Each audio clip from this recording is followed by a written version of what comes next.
tema trata sobre, como veremos ahora, son dos temas concretamente sobre inteligencia artificial. Los dos temas son estos que vemos, tema 6 y tema 7 de la asignatura, donde veremos dos cosas que son Deep Learning, una introducción a Deep Learning y otra que es Computer Vision, y veremos pues qué similitudes, pues qué cosas tienen en común y bueno, pues también pues qué les diferencia. ¿Bien? En principio vamos a ver dónde estamos. Dejadme que señale esto por aquí, a ver si funciona. Perfecto.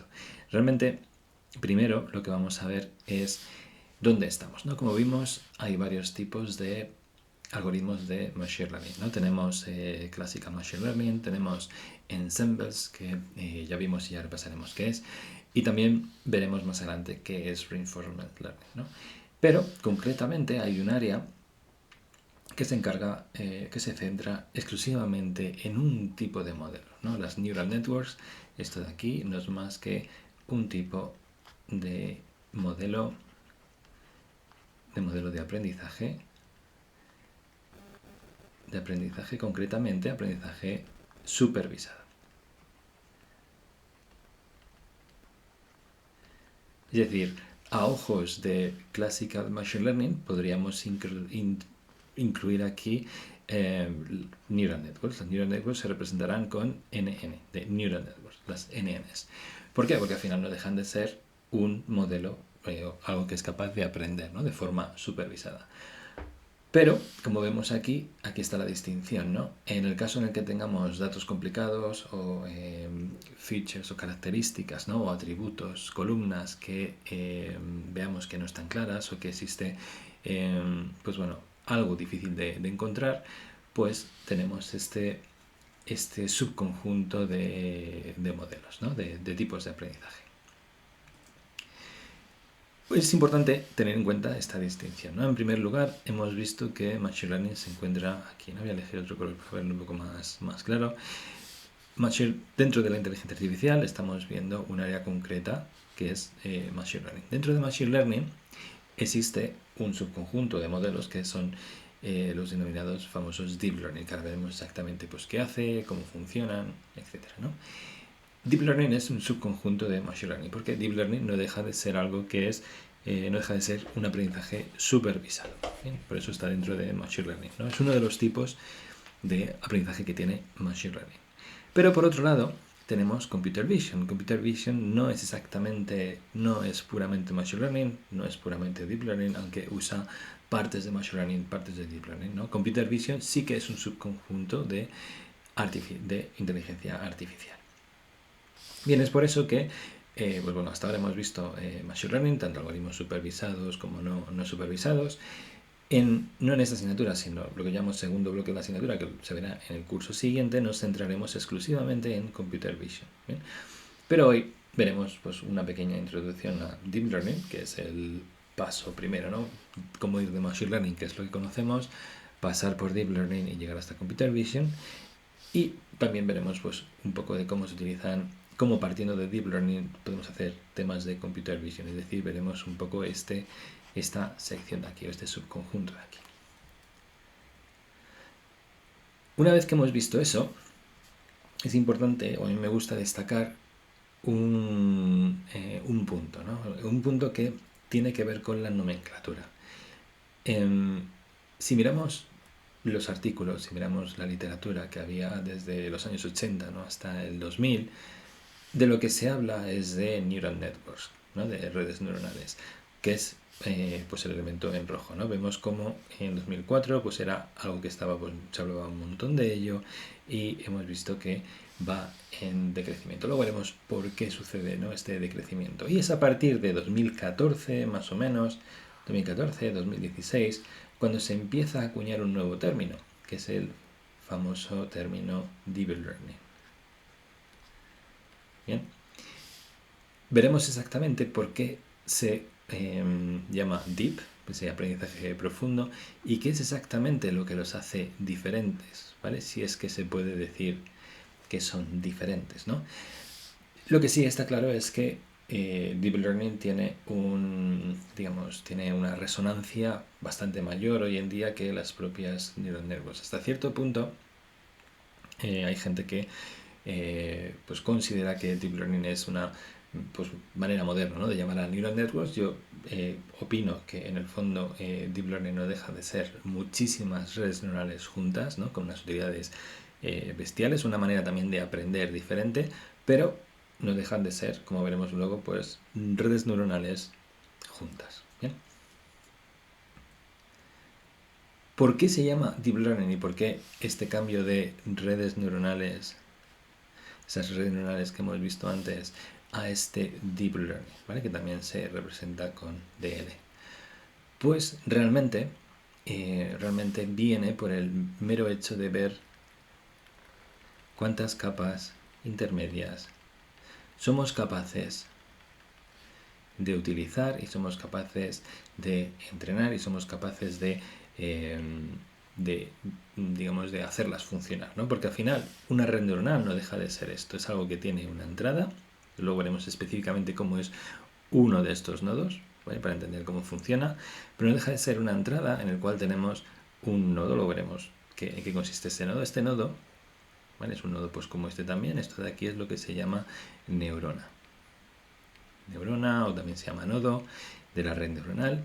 Bien, esto es lo que simula en biología pues el concepto de, ¿vale?, de neurona con sus dendritas y sus cosas, ¿no?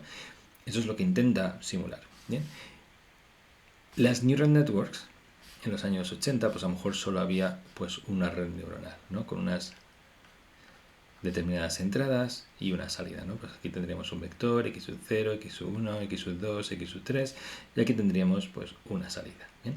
Esto es una neurona. Lo que se consiguió es poder juntar varias neuronas. Bien, esto lo veremos a continuación. Eso es lo que se llama una red neuronal.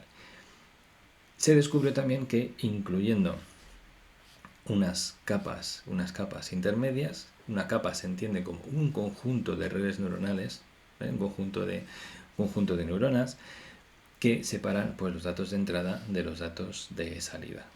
Se descubrió que incluyendo estas capas entre medias se podía obtener mejores resultados de aprendizaje, se podía digamos, aprender funciones bastante más complejas. ¿Bien? ¿Cuál era la limitación de la época? Pues que no podíamos incluir muchísimas capas ocultas. Se sabían que las capas ocultas, sí que se sabía que las capas ocultas permitían aprendizajes superiores, aprendizajes más potentes. Lo que no se podía hacer en los años 2000, en los años 2005, 2010 casi, ¿no?, y mucho menos en los años 80, ¿no?, en los años 90, es ser capaces de aprender con tanta complejidad de neuronas por aquí. No es imposible. Luego veremos en qué consiste ese algoritmo de aprendizaje. Veréis cómo ese algoritmo de aprendizaje es a la vez muy sencillo, pero a la vez muy complejo de distribuir cuando tenemos tantas neuronas. ¿Bien? Entonces, ¿qué es lo que permite Deep Learning hoy en día? Pues Deep Learning permite la posibilidad de poner aquí un montón de capas intermedias, una cantidad de capas ingente, ¿no?, de capas intermedias, y esas capas intermedias nos permiten que si partimos de una imagen y partimos de unos píxeles, ser capaces de ir encontrando diferentes atributos, diferentes características que nos hagan posteriormente tomar una decisión. Es decir, si tenemos esta entrada de aquí, que esto no deja de ser una imagen, esa imagen no, al principio del todo tiene estos píxeles de aquí, esto no dejan de ser unos números, una matriz, pero con todas estas capas intermedias somos capaces de ir encontrando, pues, por ejemplo, elementos geométricos diferenciados, ¿vale? Digamos, elementos individuales, como puede ser un ojo, puede ser una nariz, es decir, cosas que ya tienen, ¿vale?, cosas que ya tienen cierta textura, ¿vale? Ya podemos encontrar posteriormente objetos más identificables y después pues algo más complejo como son caras. Esto es lo que permiten estas redes, ¿no?, estas capas. Por eso se llama Deep Learning. Se llama Deep porque existen muchas capas ocultas. Por eso se llama Deep Learning, porque existen muchísimas capas ocultas. Antes de comenzar con la materia, me gustaría también resaltar que en el MIT todos los años dan un curso, ¿no? Un curso muy interesante, ¿no? Donde hablan solamente de Deep Learning. Todo este tema, todo esto que veis aquí, lo cubrimos tanto en esta asignatura, como veis algunos elementos como Uncertainty and Bias, como por ejemplo Reinforcement Learning, que lo vamos a ver aquí, un poquito de Sequence Modeling también lo veremos en esta asignatura de inteligencia artificial, y la que veremos al siguiente curso, ¿no? En cuarto, tiene que ver con Generative Modeling, con capacidad para detectar, por ejemplo, caras, reducir el ruido, ¿no? O digamos, detectar pues qué hay detrás de una imagen con un montón de complejidad, un montón de problemas, y sobre todo Computer Vision. Es decir, cubriremos mucho de lo que se cubre en este curso. Con lo cual recomiendo que, como todos los años se hace encima sobre esta época, pues que recomiendo pues que lo sigáis también, porque merece mucho la pena. Bien, pues ya hemos visto lo que era, hemos visto qué son ese concepto de redes neuronales, qué es Deep Learning.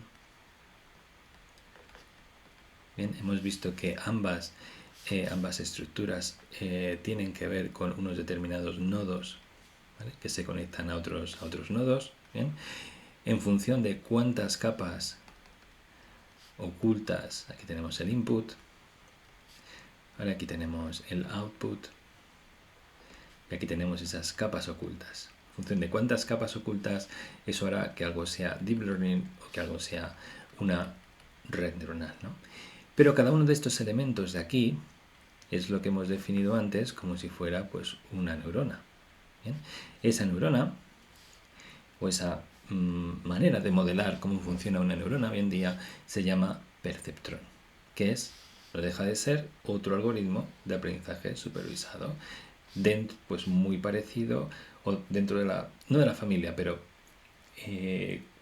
tan algoritmo, ¿no?, de aprendizaje supervisado como las SVMs, como los árboles de decisión. Bien, es decir, es algo que, dado unos datos y dado unas etiquetas o unas clases, es capaz de producir un modelo. Bien.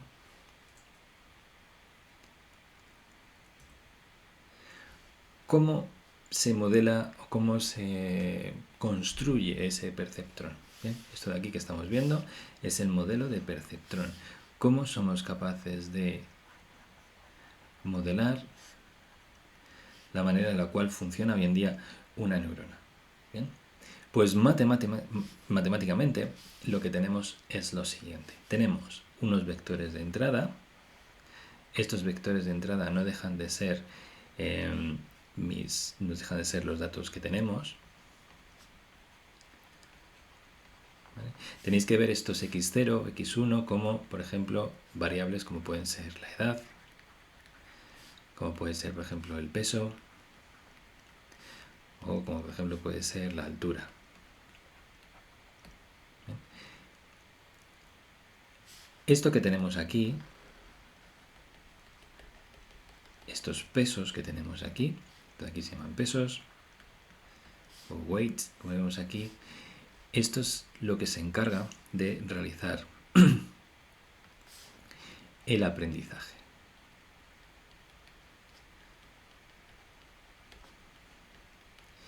Esto lo que va a hacer, como lo veremos con un algoritmo concreto, lo que va a hacer es ir cambiando estos pesos de aquí para dar mayor importancia o bien a la edad, o bien al propio peso, o bien a la propia altura. De tal manera que consiga, mediante esta suma lo que hace es multiplicar este peso, el primer peso por el primer valor, el segundo peso por el segundo valor, y el tercer peso por el tercer valor, y lo que obtengo es un valor. Es decir, para este valor S, de aquí yo tendré un valor que será S igual a 13, S igual a menos 15, bien, en función de cómo sea el peso y de cómo sean esas variables. Bien. Sucede que esta salida será de dos maneras. Será más 1, será más 1, ¿vale? Si aquí represento S, será más 1 si S es mayor que 0, menos 1 si S es menor que 0. Esto de aquí se llama función de activación. ¿Bien? Y lo que me está dando en el fondo son dos clases, es decir, esto es un clasificador binario. Tiene una clase 1 y una clase de menos 1.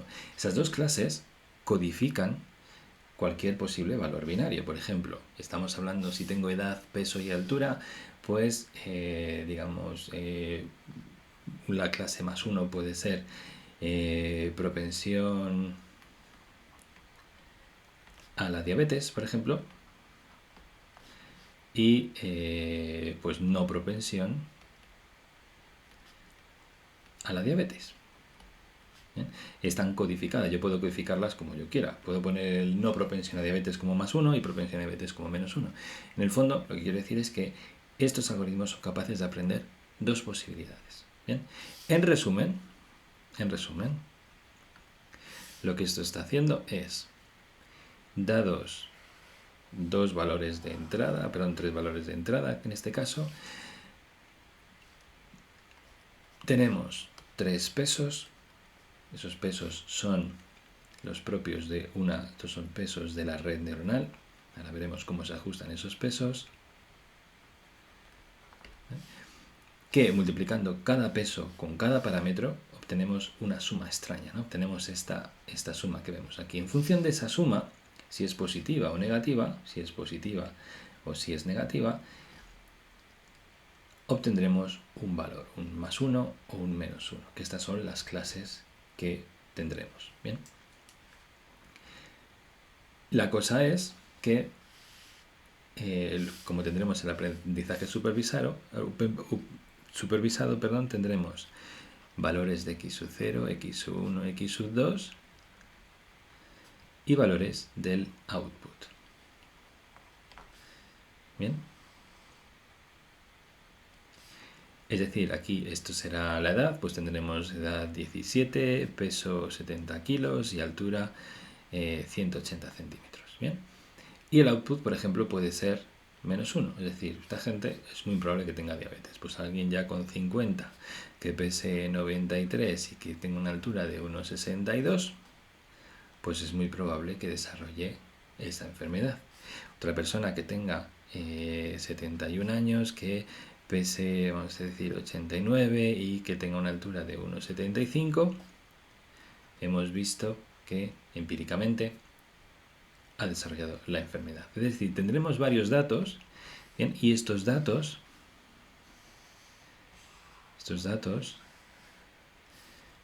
pues pueden haber sido recogidos empíricamente, pueden haber sido datos, yo qué sé, generados por un médico, decir, no, es que realmente en mi experiencia cuando pasa x sub 0, x sub 1, x sub 2, cuando pasa esto, esto y esto, en el fondo no desarrolla la enfermedad, pero en cuanto veo que hay aquí 50 años, pues esto es un más 1, ¿no? Pueden venir de múltiples cosas, ¿no? La cosa es que, como es aprendizaje supervisado, yo tengo los datos de entrada y yo tengo los datos de salida. ¿Bien? ¿Qué sucede cuando lo que tengo que hacer? ¿Qué sucede cuando, dado unos datos de entrada, dados 17, 70, 180, esta suma no me dice menos 1, sino me dice más 1? Pues ahí tengo un error. ¿Bien? Ahora veremos cómo se ajusta ese error. ¿Bien? Aquí tenemos una versión más completa, y es que adicionalmente a este x1, x2 o xn, pues bueno, diferentes entradas que tenemos, ¿no? Tenemos aparte un sesgo, un bias, este que tenemos aquí, es decir, un peso inicial, peso w sub 0, que es, este peso se llama bias o se llama sesgo. ¿Bien? Es un peso que también se ajusta, v sub 0 también se ajusta, como luego veremos qué significa esto de ajustar, también se ajusta.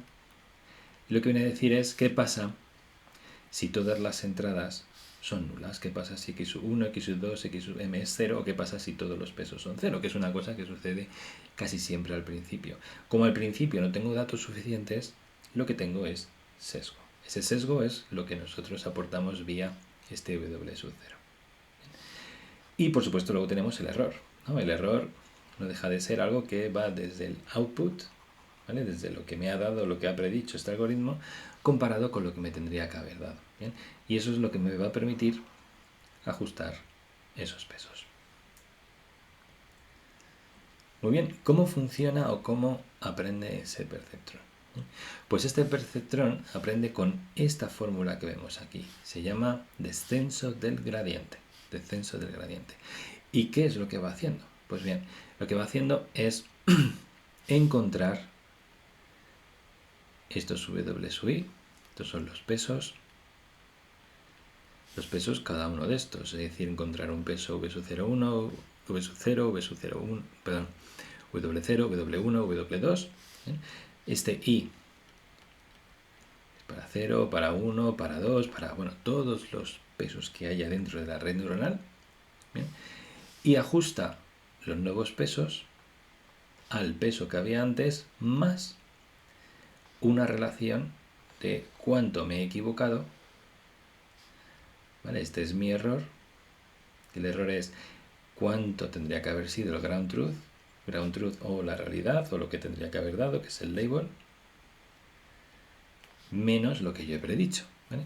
Todo ello multiplicado por el parámetro x1, xi, por los datos de entrada. ¿Vale? Todo esto multiplicado por los datos de entrada, es decir, el peso nuevo depende del error cometido y de los datos que he puesto en la entrada.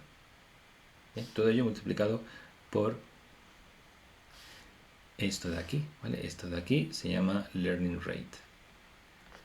Learning rate, ratio de aprendizaje, ¿vale? Y este es un número que va entre 0 y 1. Lo que va haciendo es ver pues cuánto varía el peso en función del error que he cometido. Si alfa es muy cercano a 0, los pesos se ajustan lentamente. ¿Vale? Porque al final lo que hago es sumar al peso anterior muy poquito. Si alfa es cercano a 0, pues muy poquito. Si alfa es cercano a 1, pues hoy varía rápidamente. ¿Bien? ¿Qué me interesa a mí? ¿O qué le interesa al modelo? Pues realmente introducir este parámetro alfa, ¿no?, en las cosas que tenemos que probar como ajuste de parámetros de este modelo. Es decir, podemos poner alfa igual a 0,5 y podemos estar aquí mucho tiempo hasta que el algoritmo converja. Lo mejor es que pongamos pues ese alfa dentro de la coctelera de parámetros que se tienen que optimizar luego en el aprendizaje. ¿Bien?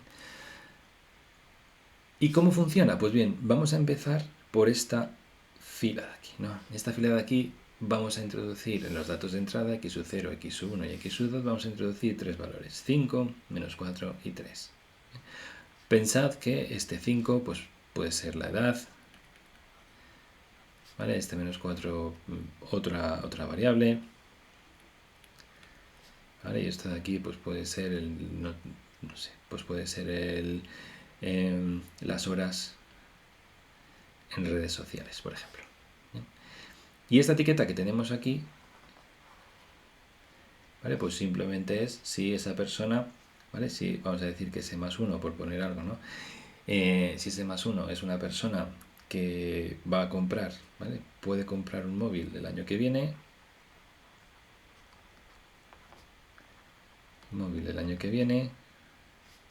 o no lo va a comprar. Y al final lo que yo tengo son datos de personas que sé que ha pasado luego después, datos de personas que un año después, antes de un año, compraron un móvil, o datos de personas que un año después pues no compraron el móvil. Eso es lo que tengo en la entrada.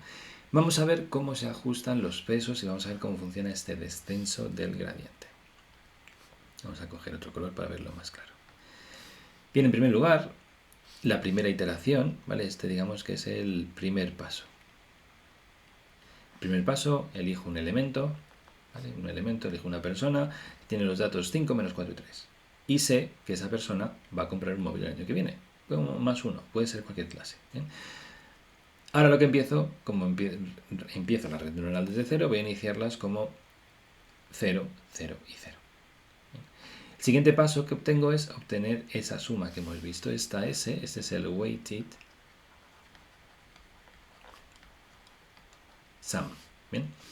Esa S al final lo que hace es multiplicar cada peso por la entrada. Al final los pesos son 0, 0 y 0, pues todo es 0. 0, perfecto. Me voy luego a la fórmula predict. La fórmula predict es la fórmula que tenemos aquí. ¿Bien?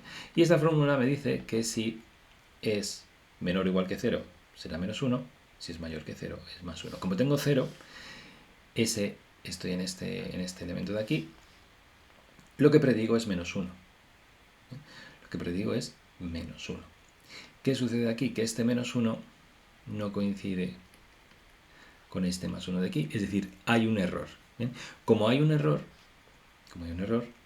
ajusto por el descenso del gradiente los nuevos pesos, es decir, los nuevos pesos, WI, son los pesos que había antes, ¿vale? Para este de aquí son los pesos que había antes, que son 0, 0, 0, más alfa, que en este caso es 1, ¿vale? Pues un ejercicio sencillo, y label menos predict, ¿no? Label es más 1, menos predict, que es 1. ¿Bien? Esto de aquí sale 2, ¿vale? Bueno, disculpar el alfa que aparece aquí es 1/2. Al final lo que se suele utilizar es este alfa 1/2 que está entre medias, ¿vale? Y todo esto multiplicado por xy, y xy es 5 menos 4, 3, ¿vale? Esto de aquí es xy. ¿Qué tengo al final? Pues al final tengo 0 más 0 más 0, 1/2 por 2, pues es 1, pues me queda 5 menos 4, 3. Y esos son los nuevos pesos. 5 menos 4, 3. Esos son los nuevos pesos que tengo que incorporar aquí. Estos nuevos pesos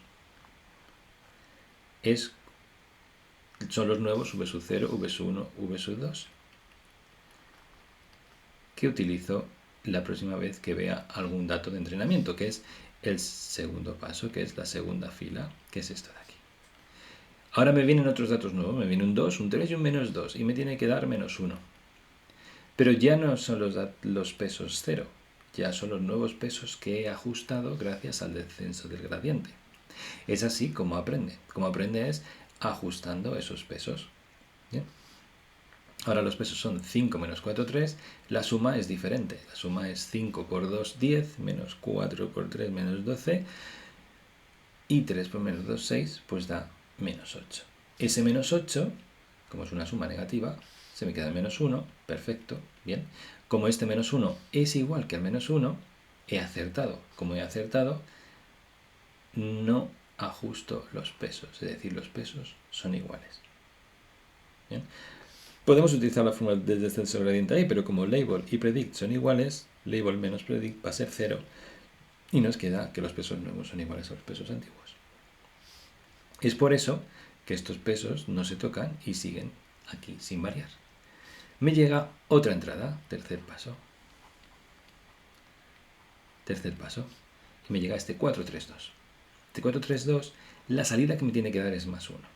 ¿Bien? Pues los pesos ahora siguen siendo 5 menos 4, 3. 5 por 4 menos 4 por 3 y 3 por 2, todo eso me da 14. 14 es mayor que 0, con lo cual la salida que predice es más 1. Más 1. Este más 1 es igual que el label, es decir, este más 1, lo que predigo, es igual que lo que me tendría que dar. Perfecto, no tengo por qué cambiar los pesos, porque me está funcionando bien. Es por eso que estos pesos siguen así para el cuarto paso. En este cuarto paso tengo menos 6, menos 5 y 7. Aquí ahora me tiene que dar menos 1. ¿Por qué me tiene que dar menos 1 con esto? Pues porque lo dicen los datos, todos estos datos que vemos aquí. Bien, a ver cómo funciona esto. Todo esto que vemos aquí son datos de entrada. Esto o está recogido por algún lado, o hay alguien que se ha encargado de recogerlos, o nos han venido dados. Es decir, esto no se puede cambiar. Esto lo hemos observado, esta es la realidad, y cada vez que hay alguien que tiene menos 6, menos 5 y 7 de x sub 0, x sub 1, x sub 2, aquí hay un menos 1. ¿Bien? Si ahora yo utilizando este 5 menos 4, 3, que son los pesos que me vienen dados de antes, empiezo a multiplicar, 5 menos 6, menos 4 por menos 5 y 3, 7, me da 11. Este 11 es positivo, con lo cual la predicción es más 1, más 1. Aquí ya tengo un error. Este más 1 tendría que haber sido un menos 1. Y es hora entonces de ajustar los pesos. ¿Cómo ajusto los pesos? Pues en los nuevos pesos serán lo que tenía antes, 5 menos 4, 3, más un medio de, el label es menos 1, perdón, el label es menos 1,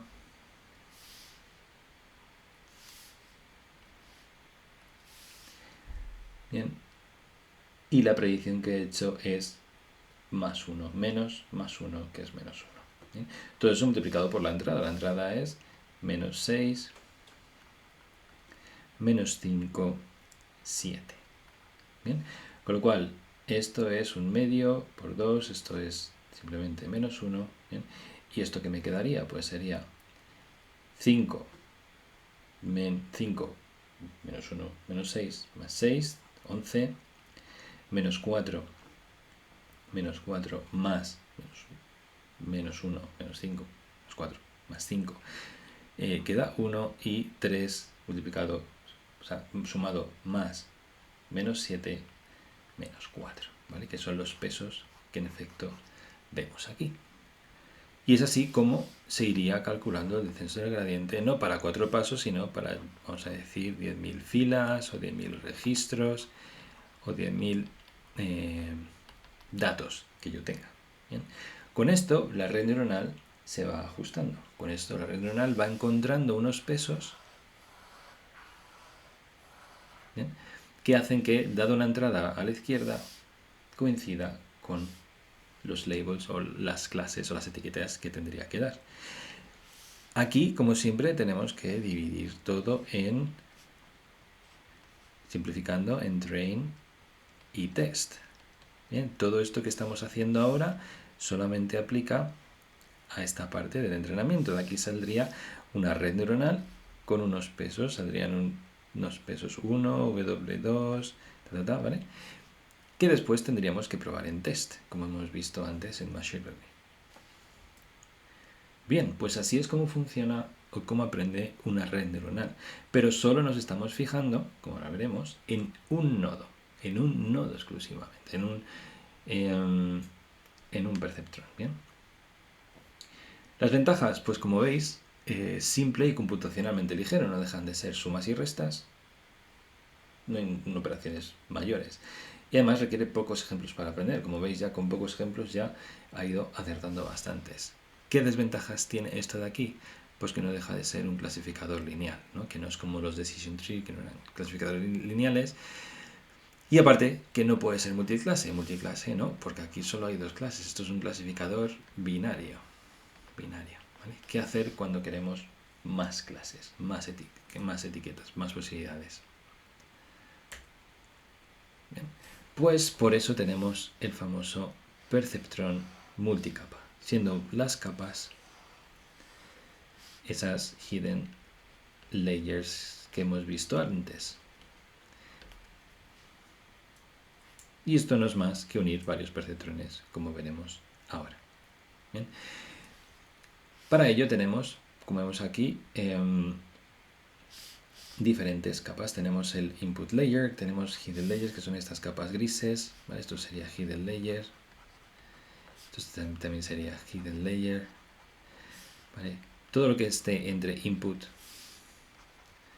y output son capas intermedias, son capas escondidas.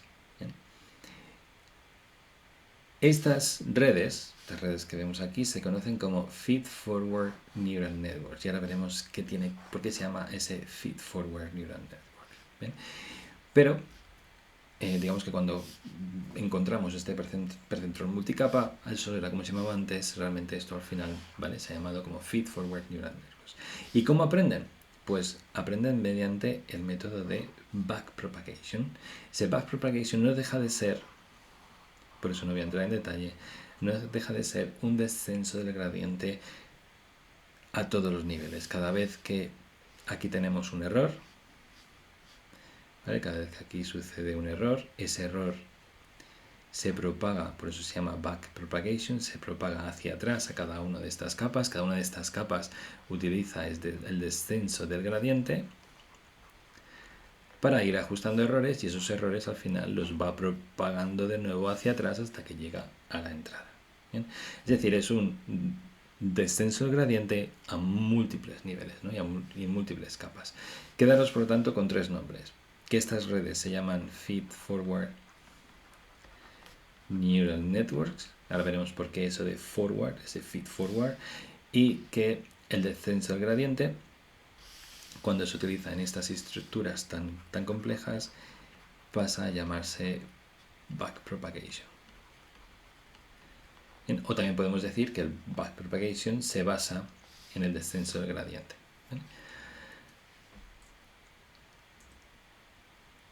Ese feed-forward, que veremos en la siguiente transparencia, ha sido la única manera de aprender hasta 2022. En 2022, un referente a nivel mundial como es Geoffrey Hinton de Google Brain, uno de los padres de la inteligencia artificial, que ha sido premio Príncipe de Asturias, entre otras cosas, hace un par de años, dijo que no hace falta ese feed-forward, recordad que ese feed-forward es lo que hemos visto antes, ¿vale?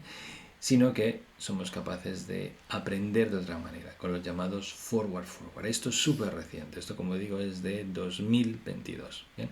Y como digo, esto es proponer una alternativa al famoso backpropagation que hemos visto antes, que es el descenso del gradiente, y es algo que era impensable hace un tiempo.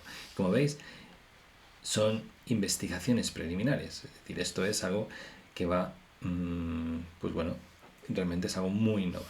Este forward son estas dos Fs que vemos aquí, y como vemos a nivel de memoria, bien, en función del número de capas, vemos que son capaces de hacer lo mismo con muchísima menos memoria, ¿no? Muchísima menos memoria indica menos dinero, menos consumo, menos, pues bueno, un montón de cosas. Y a más capas intermedias, ¿vale? Pues esa diferencia es mayor. De hecho, cuando las redes neuronales son pequeñas, como es este caso, el backpropagation pues se apaña súper bien. Pero a partir de 15 capas, 18 capas, ya vemos como eso ya se iguala, y a partir de entonces pues el backpropagation realmente no funciona del todo bien, comparado con este de aquí. ¿Y qué diferencia hay entre ambos? Ya llegamos a ese momento en el que comparamos backpropagation con forward, ¿no? Esto es lo que hemos visto en 2022 por Geoffrey Hinton, y este es el backpropagation de toda la vida, este es el feed-forward. ¿Cómo funciona este feed-forward? Pues realmente ya lo hemos visto. Estos son los datos de entrada, es un esquema, ¿eh? Estos son las capas intermedias, y este es el output. Bien. En cada una de estas capas lo que vamos haciendo es entradas por pesos, y de aquí obtenemos una suma, ¿vale? Esa suma se vuelve a meter aquí, y aquí vamos a tener otros pesos, otras entradas, ¿vale? Y esto se vuelve a pasar aquí, ¿no? Lo que hacemos es forward hasta el final, ¿bien? Y aquí tenemos o un más 1 o un menos 1, y por lo tanto tenemos un error.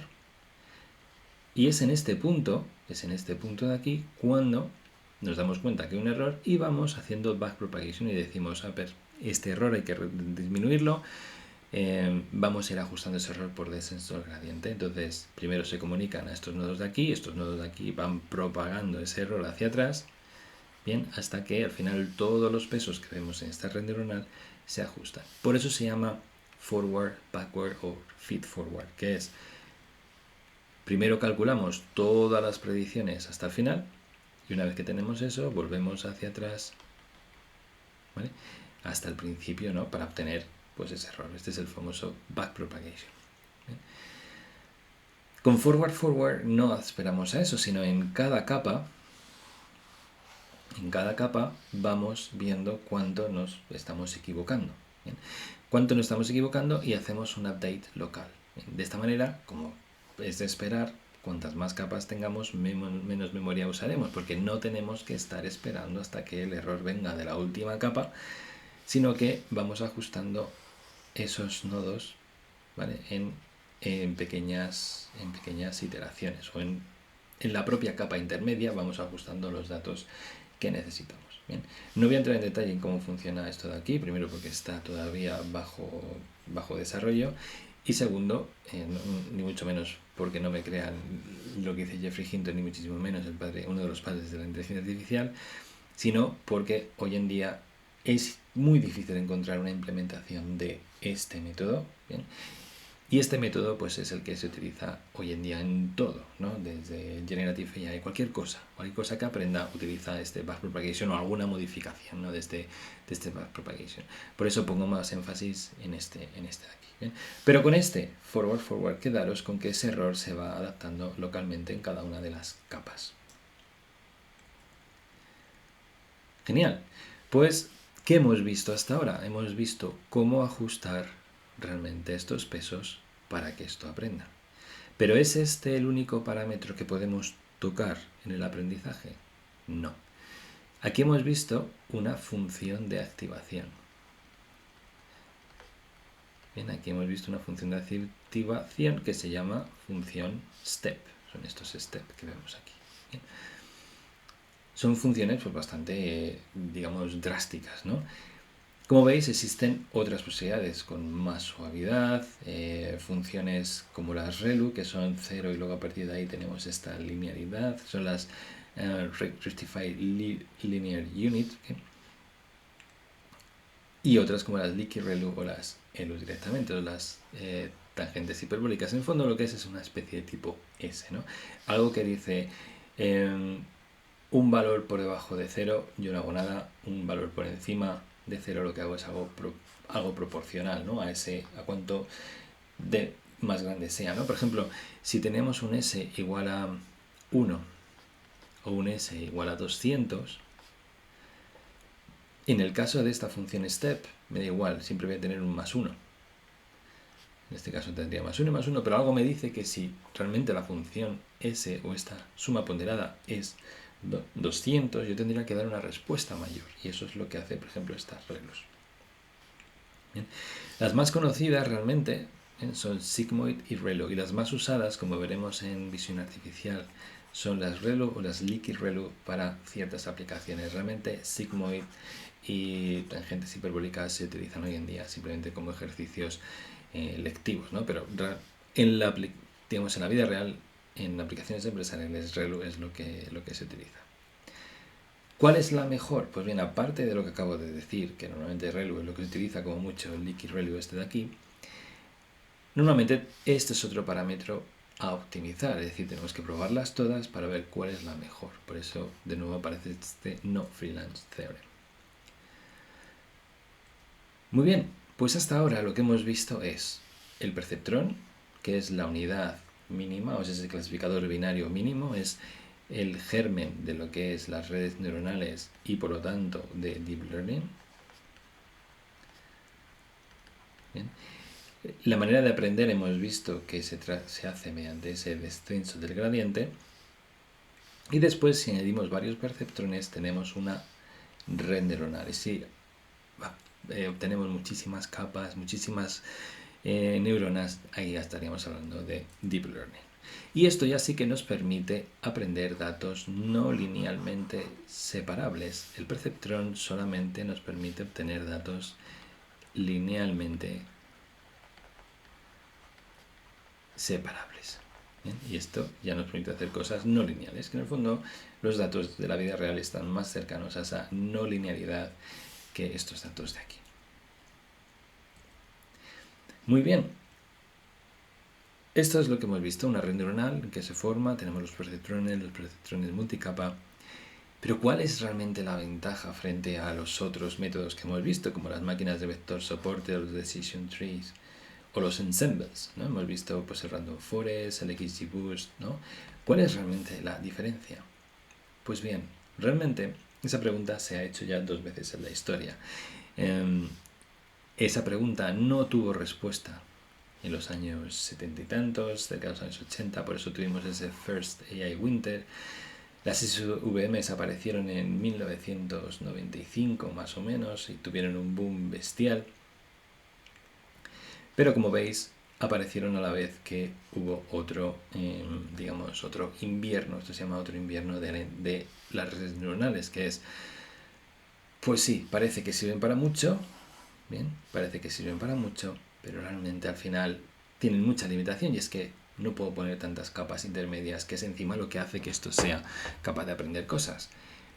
Todo eso se solucionó cuando realmente aparecieron más datos, más capacidad de computación y por supuesto más frameworks disponibles, porque programar el descenso del gradiente, ¿no?, de forma óptima, pues no es realmente lo mejor.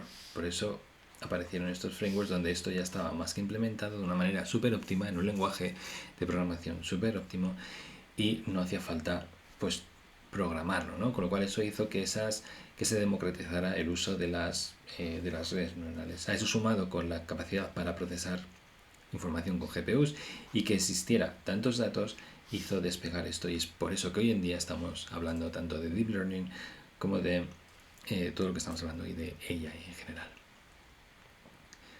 Pero aún así, ¿cuál es la ventaja? Pues hay dos cosas principalmente que no pueden hacer ni jamás harán las SVMs ni las Decision Trees, que son elementos parecidos a las Recurrent Neural Networks, que ahora veremos exactamente qué hacen, o las Convolutional Neural Networks. No en sí, en el fondo si comparamos solo las Neural Networks, ¿vale?, solo el clasificador binario, solo los clasificadores, pues realmente ahí podríamos discutir cuál es la ventaja, si es SVM, si Decision Trees, ¿no?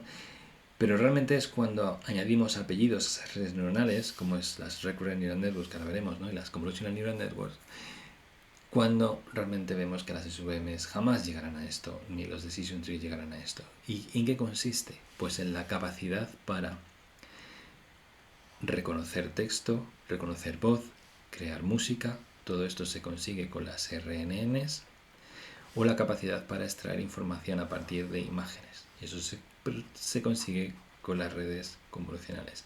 Aquí os pongo dos ejemplos. Esto es una RNN, o sea, una RNN no es más que una capa oculta, de ahí viene esta H de ahí, una capa oculta que no solamente hace referencia, no solamente pasa información a la siguiente capa, sino que aparte se pasa información, ¿vale?, a sí misma.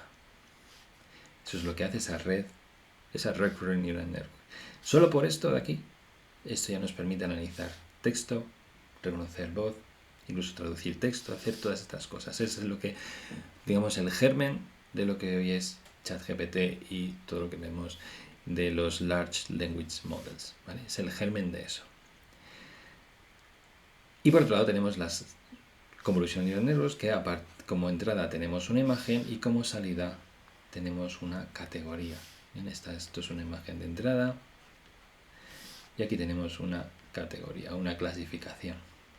Esto no solo nos permite tener 1000 incluso etiquetas, 200, 300 etiquetas, sino que aparte nos permite procesar información tan compleja como es la imagen en estas cajas tan raras que veremos bien a continuación. Bien, pues esto es lo que hace diferente a las redes neuronales, la capacidad para procesar información que antes era imposible procesar con SVMs y Decision Trees. Y tal es el crecimiento en coste computacional que el hardware realmente está limitando la capacidad del software. Ya no solo el hardware, sino también la parte energética. Nosotros estamos acostumbrados a trabajar con CPUs, no son nuestros PC normales, este es el aspecto de una CPU. Ya empezamos a oír mucho lo que son las GPUs, que es esto de aquí, es de la parte gráfica. Las tarjetas gráficas son capaces de procesar temas matriciales de una manera mucho más óptima, pero aparte hoy en día están diseñando los Tensor Process Unit, que lo que hace es procesar información de manera matricial súper en paralelo, que esos son los tensores. De ahí viene también el famoso nombre que veremos el año que viene de TensorFlow, ¿vale?, de ese tensor. No dejan de ser matrices de matrices. Bien, Visto esto, ahora hemos visto que las redes neuronales aportan esas Recurrent Neural Networks y las CNNs como diferencia sustancial con respecto a las SVMs y a los Decision Trees. Bien. Lo que es importante aquí es ver, pues bueno, cómo funcionan o en qué consiste también, o cómo aplicar este Deep Learning a pues bueno, estas aplicaciones más elaboradas, ¿no? Nos vamos a centrar primeramente en Computer Vision. Bien, vamos a empezar por aquí. ¿Vale? Ya haremos un apartado concreto de RNNs más adelante y vamos a ver qué somos capaces de hacer con este Computer Vision. Pues podemos hacer estas 4 cosas. Primero, una segmentación semántica. ¿En qué consiste? Segmentar consiste en aislar objetos que son similares entre sí. ¿Vale? Si tenemos esta imagen, pues podemos decir, pues evidentemente aquí hay un gato, también podemos decir dentro del gato hay un ojo, aquí hay una nariz, ¿vale? Aquí hay una pata, pero lo importante en este caso es una segmentación semántica donde podemos ver el cielo, podemos ver un bosque, ¿vale? Podemos ver por supuesto un gato y podemos ver el suelo, ¿vale? O las diferentes etiquetas que vemos aquí abajo. No nos interesan los objetos en sí, digamos sino solamente los píxeles, ¿no? Después tenemos la clasificación y la localización. En este caso, a diferencia de la segmentación, no me interesa tanto el contorno, ¿no? Sí me interesa saber dónde dentro de la imagen, localización, está lo que busco, que es un gato. Clasifico y localizo dentro de la imagen. Por otro lado tenemos detección de objetos. Esta detección de objetos, aunque aquí aparece perro, perro y gato, la detección de objetos simplemente es detectar que hay un objeto aquí, que hay otro objeto aquí. ¿Bien? Si no, sería clasificación y localización, es detectar objetos. ¿Cuántos objetos hay en esta imagen? Pues evidentemente existe un cojín, existe un árbol, aquí existe un sofá, pero hablamos de unos objetos no determinados. Somos capaces de detectar n objetos. Y después tenemos la segmentación por instancias, donde somos capaces de segmentar, ya no solo encontrar dentro de la imagen, sino decir, no, es que aquí el contorno de esto de aquí es de un perro, el contorno de esto de aquí es de un perro y esto de aquí pues es de un gato. Esas son las 4 cosas que podemos hacer con CNNs, ¿no? Como hemos visto en el tema 6, ¿vale? Con esto ya empezaríamos ahora. Esto ya sería el tema 7, centrándonos en CNNs. En tema 6 hemos visto el concepto de red neuronal, perceptrón, perceptrón computacional, perceptrón multicapa, ¿vale? Y vamos a ver ahora exactamente, en el tema 7, pues esta C de qué viene, ¿no? Esta C viene de convolucionales, viene del mundo de los filtros digitales de imagen y para eso tenemos que saber un poco de representación digital de imágenes. Vamos a ver qué es esa C y qué la hace tan diferente, ¿no? O por qué se separa de las redes neuronales, ¿no? Pues inicialmente vamos a empezar con esa representación de imagen. Conceptos básicos sobre el procesamiento de imagen. Una imagen, esto que vemos aquí, tiene 3 capas. Una capa roja, una capa verde y una capa azul. Realmente ni es roja, ni es verde, ni es azul. De hecho, es así. Son capas en escala de grises con números y valores entre 0 y 255. ¿Por qué entre 0 y 255? Porque se utilizan 8 bits para representar una determinada intensidad de luz. ¿Vale? Esos 8 bits hacen que tengamos valores pues entre 200, que tengamos 256 valores. Por eso es entre 0 y 255. Esos valores se representan en matrices. Como vemos aquí, pues aquí tenemos un valor que es 255, aquí hay otro valor que es 0, y aquí otro valor que es 255. Con lo cual un píxel viene dado por su componente en R, su componente en G y su componente en B. Aunque siempre hablemos de R, G y B, ni es R, ni es G, ni es B en términos de color, sino que cuando los juntamos, el ordenador sí que entiende que la primera capa es un rojo, la segunda capa es un verde, ¿no? Y la tercera capa es un azul. Pero es una manera que tiene el ordenador luego de procesar esto, ¿no? A nuestros ojos, en el fondo, no dejan de ser 3 imágenes en escala de grises. ¿Bien? De esta manera, si hacemos zoom en cualquiera de estos valores que vemos aquí, obtendremos siempre 3 valores. Esto de aquí no deja de ser un píxel. Esto de aquí es otro píxel. Bien, y esto pues sería la componente R, la componente G, bien, y la componente B. Las imágenes, como vemos, están formadas por píxeles, es por píxeles. Estos píxeles tienen tres elementos, un elemento para una capa R, para una capa G y para una capa B, y todos los valores van siempre entre 0 y 255 debido a esos 8 bits que hemos hablado antes. Bien. Cuando tenemos valores bajos, como esto de aquí, es porque estamos representando una zona oscura. Cuando tenemos valores altos, porque tenemos una zona clara. Bien, seguro que os acordáis de esta imagen donde hay gente que esto lo puede ver en azul, hay otra gente que esto lo ve en rosa o en amarillo, ya no me acuerdo. Es decir, la percepción del color y la representación del color es algo muy ambiguo, porque la percepción humana del color es súper compleja, depende de un montón de cosas.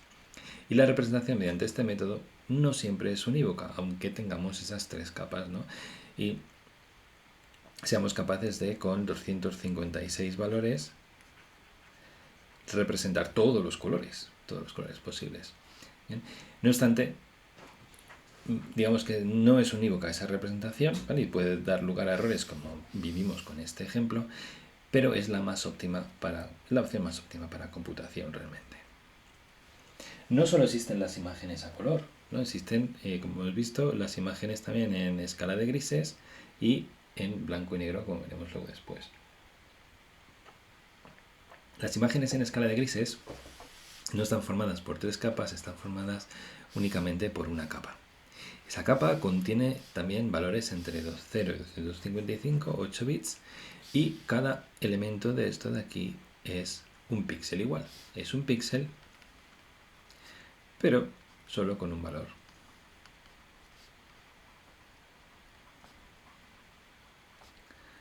Nada más. Bien. Y después podemos ir al siguiente nivel, donde tenemos imágenes en blanco y negro. En este caso también están formadas por una capa.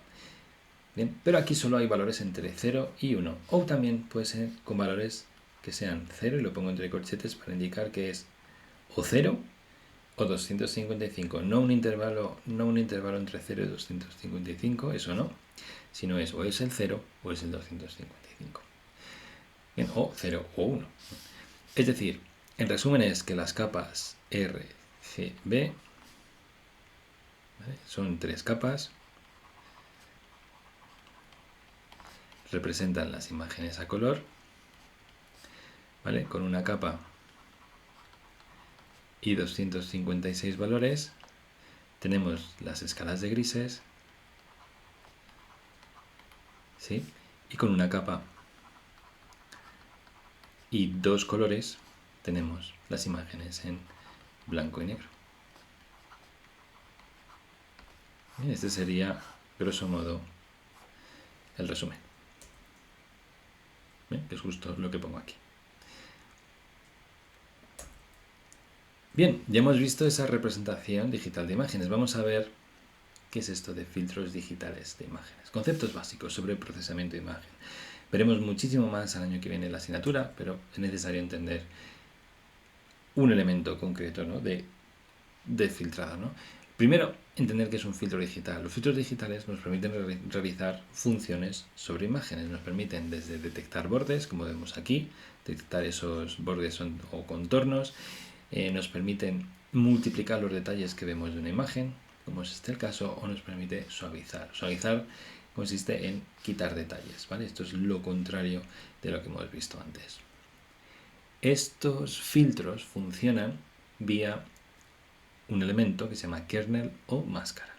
Esos kernels son matrices cuadradas, normalmente de 3×3, de 5×5, es decir, esto es un kernel de 3×3, eso es otro kernel de 3×3, que son convolucionados con la imagen original para transformar. Vamos a entender qué es eso de convolucionar.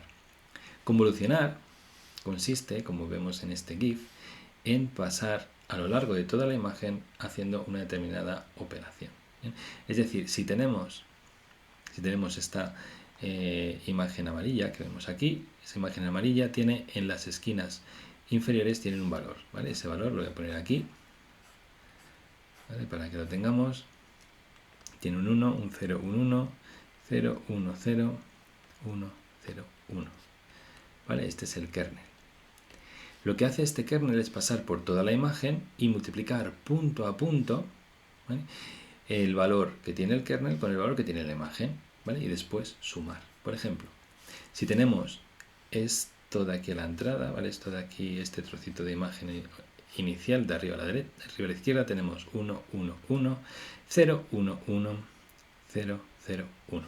He cogido este recuadro de aquí. ¿Bien? Lo que hago es multiplicar punto a punto. Multiplico esta con esta, multiplico esta por esta, así, ¿vale? Es decir, 1 por 1, 1, más 1 por 0 es 0, más 1 por 1, 1, más 0 por 0, 1 por 1 es 1, más 1 por 0 es 0, 0 por 1 es 0, 0 por 0 es 0 y 1 por 1 es 1. Esto da 4. Lo que he hecho es convolucionar. Dado un kernel, multiplico punto a punto con una región de la imagen y el valor que me da, que es 4, lo apunto en otra imagen, que es el convol feature. Y después voy rotando hacia la derecha y hacia abajo el kernel para que vaya barriendo toda la imagen. A eso es lo que se llama convolucionar. Esto es lo que he descrito ahora, ¿vale? Es cómo funciona. Muy importante, el tamaño de la nueva matriz no tiene por qué coincidir con la inicial, y es que es normal, porque si quiero que el kernel quepa completamente dentro de la imagen, ¿vale?, pues al final la imagen que me va a quedar resultante dependerá del kernel, del tamaño del kernel y del tamaño de la imagen, pero no va a ser igual. Ya veremos qué trucos hay luego para ver que el tamaño pues se conserve. Bien. Este es otro ejemplo de cálculo de convolución para un kernel y una matriz, ¿vale? Tenéis aquí una visualización, ¿bien?, de cómo funciona, pero en el fondo lo que vemos es una imagen original, ¿bien?, una capa de la imagen original, donde lo que hacemos es quedarnos con una región, esa región la multiplicamos por el kernel, ¿vale? Y aquí tenemos la operación que hacemos, pues 4 por 0, 0 por 0, 0 por 0, lo sumamos todo y al final nos queda menos 8. Ese menos 8 no se pone aquí, ese menos 8 se pone siempre en el centro del kernel, ¿vale? Este número se pone en el centro del kernel. Por lo tanto, si el kernel va barriendo la imagen, la nueva imagen que me quedará, nuevo resultado que me quedará, será de este calibre de aquí. Y no tendré datos para esto, para esta zona de fuera, es decir, me quedará una imagen pues más pequeña.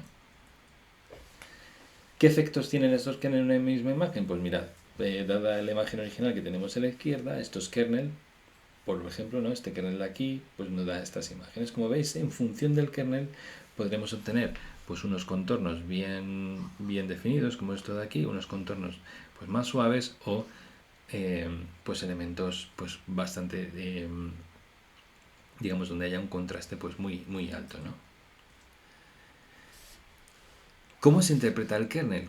Quiere decir, esa matriz que hemos visto antes, ¿no?, que puede ser 1, 0, 0, 1, 0, ¿no?, esta matriz de aquí, ¿no? Este kernel, que ahora me lo acabo de inventar de aquí, ¿cómo se interpreta? Pues bien, los kernels intentan imitar una función 3D. Por ejemplo, ese es el kernel, esta es la interpretación de esto de aquí, y esta es la interpretación de esto de aquí, y esto es la interpretación de esto de aquí. ¿Bien? Todo esto pertenece al área de procesamiento analógico teórico de señal de imágenes y a su vez dentro del procesamiento digital de señales, ¿vale? Todo esto no lo vamos a dar ahora, pero tener en cuenta que estas áreas de aquí tiene que ver con temas analógicos y teoría de señal de imágenes, pues temas como Fourier, modelos matemáticos basados en Fourier o filtros digitales basados en Fourier, bueno, filtros analógicos basados en Fourier, y esto de aquí es un procesamiento digital de señales. Bien, esa es la mayor diferencia. Como hemos visto, tras la convolución, el tamaño de imagen cambia, ¿vale? Pues ¿cuál es el tamaño de la imagen tras la convolución? Pues vamos a verlo. Matemáticamente seguro que se puede calcular, de hecho se puede. Pues bien, tenemos este ejemplo de aquí. Tenemos una imagen original que tiene estas filas, esto es de alto y esto es de ancho. Estas filas, esto será H y esto será W y eso también HW. ¿Bien? Solo que esto se va a llamar N, esto se va a llamar N y esto se va a llamar K de kernel y K de kernel. Bien, pues lo que nos dice aquí es que la imagen final, ¿vale? Al final este kernel de aquí, ¿vale? Se va a quedar aquí y esto va a tener KW y esto va a tener KH. Y en el medio, ese valor del medio es el primero que va a aparecer aquí. Es decir, nos estamos cargando unos cuantos elementos aquí y unos cuantos elementos de aquí. ¿Cuántos son esos elementos? Pues lo que vemos aquí. NH menos KH más 1 multiplicado por esto. Ese será el tamaño de la imagen final. Es decir, esta imagen tendrá NH menos KH más 1, NW menos KW más 1. ¿Por qué? Porque al final estoy perdiendo aquí unos elementos, tanto aquí como aquí. Bien, y lo que tengo es, al final será NH menos este y esto de aquí, que es KH más 1, ¿vale? O KW más 1. Bien. Por eso tenemos un elemento llamado padding o una operación llamada padding que lo que hace es lo siguiente: añade unos espacios, estos espacios que vemos aquí, añade ese espacio hacia afuera. ¿Para qué? Para que la imagen final, ¿vale?, coincida con lo que teníamos en la imagen original. Bien. Realmente, matemáticamente, pues podemos ponerlo del valor que queramos, que es esta relación de aquí, ¿vale? Pero la idea es, si cuando yo paso un kernel por mi imagen original, esa imagen final se reduce, lo que hago es aumentar la imagen original con datos falsos, que todo esto normalmente se rellena con ceros, ¿vale? Y de esa manera obtengo una imagen final del mismo tamaño que mi imagen original inicial. ¿Qué sucede? Pues que he añadido ceros. Entonces esos ceros no es exactamente lo que había en la imagen original, ¿no?, inicialmente, con lo cual en los bordes siempre tendré algo un poco inventado, un poco con error. Pero merece la pena porque al final estaré aprovechando los bordes, aunque pues bueno, tenga ese error adicional, ¿no? Eso es lo que se considera, eso es lo que se llama como padding, aumentar el espacio de la imagen original tanto a lo ancho y a lo largo para que la imagen final, la imagen después de la convolución, tenga el mismo tamaño que la imagen original inicial. ¿Bien? ¿Qué es, por otro lado, el stride? ¿Qué es esto del stride? Bien, pues el stride es cuántos pasos doy tanto a la derecha como a la izquierda para mover el kernel. En el caso inicial de aquí, donde vemos pues que este kernel, ¿vale?, esto de aquí es el kernel, ese gris es el kernel, se ha desplazado uno a la derecha, aquí se ha desplazado uno a la derecha, aquí se ha desplazado uno a la derecha, ¿veis? Este recuadro está aquí, ahora se ha movido uno a la derecha, ahora se ha movido uno a la derecha, ahora se ha movido uno a la derecha. Esto es un stride de 1, es cuánto se desplaza este kernel cada vez que calcula un número. Esto sería un ejemplo de stride 3. ¿Vale? Tenemos esta imagen original. ¿Bien? Y me voy desplazando de 3 en 3. Aquí tendría un primer kernel y ahora me desplazo 3. 1, 2 y 3. Y aquí tendría el siguiente kernel. Me desplazo 3 otra vez. 1, 2 y 3. Y aquí tendría el kernel siguiente. Es decir, por filas solamente he hecho 4. Por eso obtengo valores en verde, valores en rojo, valores en verde clarito, valores en azul. Esto es lo que está representando, ¿vale? Si no fuera así, yo no tendría una matriz de 4×4, tendría una matriz de, yo qué sé, 10×10 o de lo que fuera. ¿Bien? Y esta es la fórmula de teniendo en cuenta tanto los padding, bien, como los strides. ¿Bien?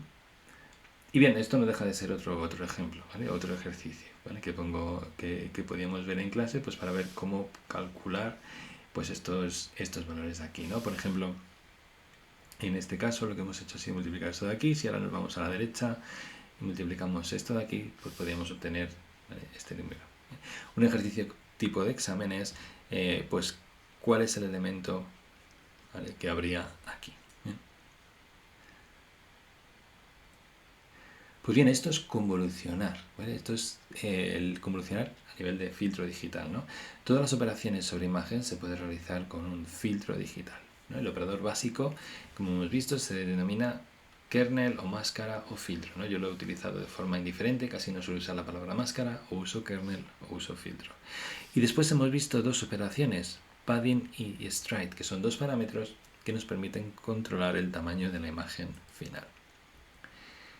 Bien, pues ya hemos visto una representación digital de imágenes, hemos visto pues, que imágenes en color, imágenes en escala de grises, imágenes en binario y filtros digitales de imagen, ¿no?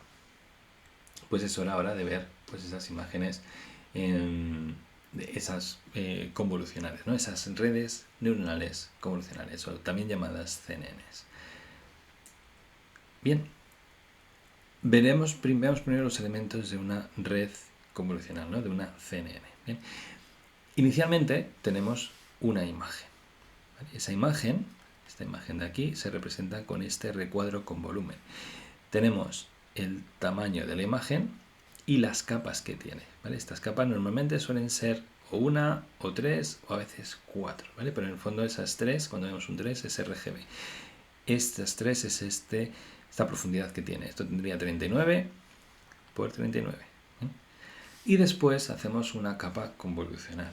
Bien, esa capa convolucional está formada por, vamos a decir, 10 filtros. Cada filtro de eso es, pues yo qué sé, el primer filtro es 1, 1, 0, 0, 0, 1, 0, 0, 0, por ejemplo.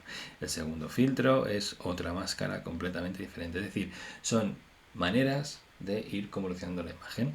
Esos 10 filtros siempre van a ser la profundidad o las capas que tengamos. Bien. Después, en función del padding que tenemos, ¿vale? O el stride, pues tendremos un tamaño de imagen u otro. En este caso, como el stride es 1, ¿vale? Pues tenemos 37 y 37, ¿vale? Y como el padding es 0, pues por eso tenemos 37. Con ese stride 1 y padding 0 tenemos 37 y 37. Y esto es el resultado de la primera capa convolucional. Bien. Cuando pasamos a la siguiente capa convolucional, nuestra imagen de entrada, en este punto de aquí, ya no es la imagen original, sino es esto de aquí, ¿vale? Esto de aquí también se puede considerar como una imagen. Una imagen no deja de ser una matriz. Esto es una matriz. Es una matriz, por eso también se llama tensor, que son matrices de matrices, ¿no? 37 por 37, 10 matrices diferentes de 37 por 37. Sobre esta matriz tenemos ahora otra convolución, donde tenemos 20 filtros esta vez. Aquí tenemos 20. Bien. Tenemos un stride de 2 y un padding de 0, y ahora en este caso nos quedaremos con ese, ¿vale? Con este 17 que tenemos aquí. Bien. Y después tenemos otra capa convolucional. Otra capa convolucional donde ahora ya tenemos 40 filtros. Esos 40 filtros, de nuevo, es la profundidad de esto de aquí. Ahora hemos pasado de 17 a 7, ¿vale? Y esto también es otra manera de representar la imagen, ¿vale? Todo esto de aquí y esto de aquí. Y esto de aquí, si abrimos dentro de esto, ¿vale? Tendremos una representación de la imagen. Es decir, cada vez que veamos en esta dimensión de aquí, es decir, cada vez que cojamos, si cogemos la imagen original, ¿no? Que es 39 por 39, y la pasamos a 37 por 37, esto que estamos viendo ya también es una imagen. Incluso este 17 por 17, ¿vale? De esta capa de aquí, también es una imagen. ¿Vale? Y esto de aquí de 7 por 7 también es una imagen. ¿Qué sucede? Que aquí tendríamos solo 3 capas. ¿Vale? Aquí ya tenemos 10 capas, como 10 maneras de ver la imagen. Aquí tenemos 20 maneras de ver la imagen y aquí tenemos 40 ya maneras de ver esa imagen. Es decir, muchísima más información, todo ello sacado de esas 3 capas. Tras esto, tenemos una capa que se llama de aplastado. Lo que hacemos es poner todos estos píxeles, 40 por 7 por 7, 1960, 40 por 7 por 7, 1960, y esto de aquí ya es una red neuronal, tal y como la hemos visto antes. Esto ya es una red neuronal. ¿Por qué se llama Convolutional Neural Networks? Porque es un elemento convolucional, todo esto de aquí para allá es convolucional, todo esto de aquí para allá es una red neuronal al uso, como hemos visto en Machine Learning, en aprendizaje supervisado. ¿Bien? Y esto es realmente lo que comentaba antes, ¿no? Lo que vamos a ir viendo es, primero, cuál es el tamaño del kernel. Es un kernel de 3×3, ¿vale? De un stride 1 y de padding 0. Esto es un kernel de 5, kernel de 5. ¿Bien? Y de esta manera vamos viendo cuáles son los valores, ¿no? Con los valores que hemos visto antes, tanto del kernel, del padding y de los strides, ¿vale? Esto es bastante más en detalle para ir viendo pues cómo vamos calculando todos esos números, tanto ese 37 como ese 17 como ese 7. Bien, muchísimo más en detalle. Y como digo, esta es la red neuronal habitual. Las CNNs constan de dos partes. Una parte que se llama Feature Learning y otra parte que se llama clasificación. Esa parte de clasificación es lo que hace la red neuronal en sí misma y esto es lo que se consigue con la convolución. Es decir, cada vez que yo voy haciendo convoluciones y haciendo operaciones convolucionales, lo que estoy haciendo es extraer características o maneras diferentes de ver la imagen que después me permitan aprender mejor y clasificar mejor. ¿Bien? Es decir, el Feature Learning lo que hace es transformar la imagen original en un vector de entrada. ¿Bien? Siempre tendremos un flatten, aquí, un aplanador, o no sé cómo llamarlo en español, que lo que hace es convertir una matriz, como habíamos antes, que tenía 7, 7 y 40 imágenes diferentes de 7×7, cómo convierte todo esto en un vector de una dimensión. Esto es una única dimensión, es un vector de entrada a la red neuronal. Si abrimos cada una de estas capitas que vemos aquí, ¿vale? Vamos a ver esta representación. Esto es lo que yo os decía cuando mirábamos en cada una de las capas intermedias convolucionales. Es decir, vemos una representación un poco abstracta, un poco rara, desde los números hasta pues lo que es un avión, un automóvil, un pájaro, gato. Es decir, esa es la representación neuronal, la representación convolucional que nos permite luego posteriormente clasificar mejor. Nosotros como humanos jamás podríamos haber llegado a esta representación de aquí. Es imposible. Pero gracias a estas arquitecturas y gracias a que podemos ir ajustando los pesos que hay por aquí sueltos, los pesos de esta red neuronal, podemos ir aprendiendo cuál es la mejor representación. Todo esto trata de aprender cuál es la mejor representación que hace que yo acierte posteriormente en clasificación lo máximo posible. Además existen tres tipos de capas que nos queda por ver, ¿no? Hemos visto aquí una palabra rara que aparece como pooling, hemos visto las capas convolucionales, vamos a ver qué es esto de pooling. Pooling lo que hace es ayuda a reducir la información a procesar sin perder contenido, es decir, para acelerar cada vez más el procesamiento, ¿no? Entonces, lo que hace es la primera matriz de aquí, pues divide esta imagen en 4 partes, de aquí obtiene el máximo, por eso se llama max pool. Pool lo que hace es reducir tanto vertical como horizontalmente la imagen, y cuando va dividiendo las cosas, lo que hace es obtener el máximo. Hay muchas cosas, hay muchas maneras, como max pool, min pool o average pool. El más famoso de todos es el max pool, pero quedaros con que lo que hace es reducir el tamaño de la imagen. ¿Bien? Después, cada una de estas capas tiene a su vez una función de activación, las famosas ReLU, que lo que hace es simplificar todo, ¿no? Las ReLU son las encargadas de aprender las partes no lineales, es decir, si un modelo de estos es capaz de aprender algo no lineal, es gracias a estas ReLUs. Y después tenemos una última capa que se llama Softmax. Esa capa, si tenemos, imaginaros que tenemos muchas clases, ¿vale? Como puede ser, por ejemplo, pájaro, casa, coche, ¿bien? Y tenemos una imagen. Lo que hace este softmax es decirnos, para pájaro tienes un 0,8, para casa tienes un 0,9 y para coche tienes un 0,5. Es decir, no nos da una clase en concreto, sino nos da una probabilidad de cada clase.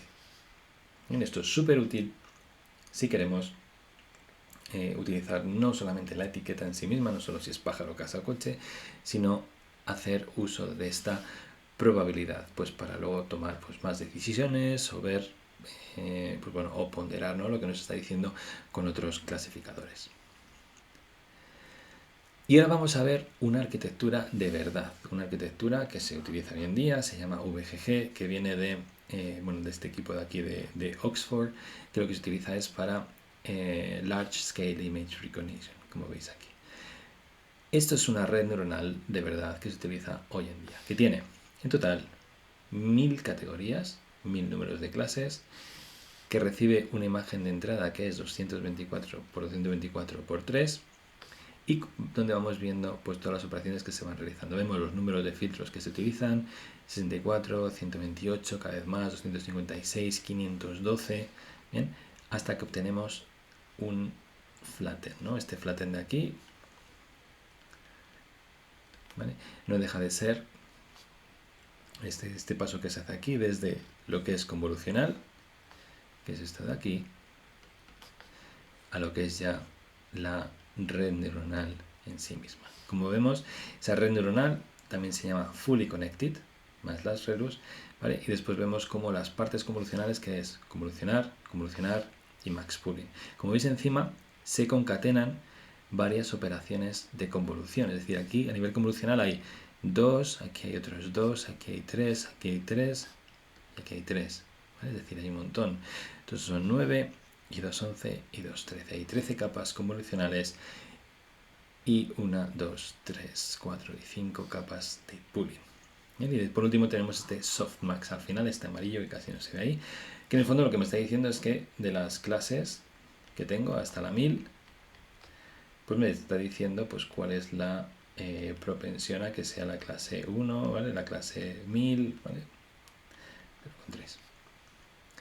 Y eso es una arquitectura de verdad, es decir, todo lo que hemos hecho durante todo este rato en esta clase de redes neuronales nos ha permitido entender una arquitectura de verdad usada en aplicaciones reales bastante compleja de una manera muy sencilla. Aquí podemos ver cómo son los tamaños de las capas intermedias, el número de filtros, entendemos los pasos que se dan capa a capa, dónde se sucede ese cambio de capa convolucional a red neuronal, dónde se realiza la extracción de características, que es en la red convolucional, y donde se realiza ese aprendizaje, que es en esta red neuronal normal.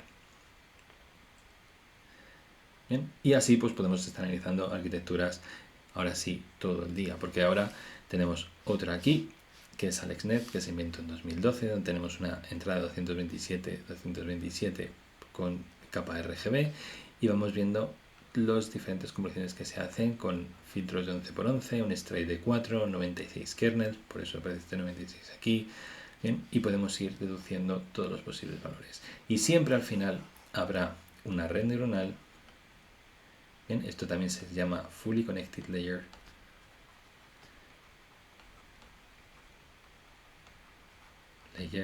Y ese flatten que veíamos, ¿vale?, que se utiliza para la entrada de esta red neuronal. Bien, como resumen, las CNN son arquitecturas basadas en combinar capas convolucionales. Combinando numerosos filtros, ¿vale?, conseguiremos encontrar características que nos ayuden a clasificar. Sin embargo, la cantidad ahora sí de parámetros es inmensa, es inmensa. Por eso viene ese famoso concepto de Deep Learning. Porque ahora, cada caja de estas, cada matriz, cada cosa que hacemos aquí tiene un peso, cada kernel tiene un peso, todos esos pesos se tienen que ajustar con un único fin, que es la parte de clasificación, ¿vale? Y por último os dejo este vídeo que recoge muy bien todo lo que hemos visto. Recomiendo que lo veáis porque realmente merece la pena y explica muy bien pues cómo funciona esa red convolucional. Pues bien, hasta aquí la presentación sobre tema 6 y tema 7, que es Deep Learning y un poco de conceptos de Convolutional Neural Networks, que también tiene que ver con Computer Vision. Bien. Espero que os haya gustado y cualquier duda, pues ya sabéis que me la podéis trasladar. Muchísimas gracias.